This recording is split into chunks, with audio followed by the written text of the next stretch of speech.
বিশ্বের বিভিন্ন এলাকার নতুন পুরাতন মুদ্রার এক বিশাল সংগ্রহ নিয়ে রবিউল ইসলাম হাজির হয়েছেন এই প্রদর্শনীতে।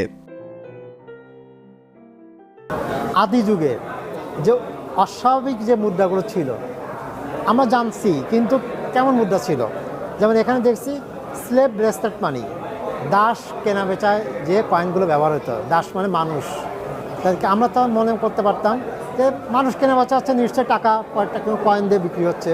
কিন্তু দেখেন সেখানকার ওই সময়কার শেপটা কী ছিল, পুরা ব্রেসলেটের মতো। এই জন্য স্লেভ ব্রেসলেট মানি মানে দাস কেনা বেচা।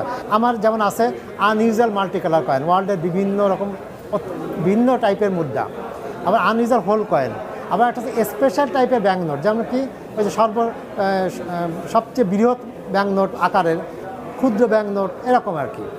আবার আমি দেখাচ্ছি যে আদি যুগে বিভিন্ন আকারের মুদ্রা পরিচালিত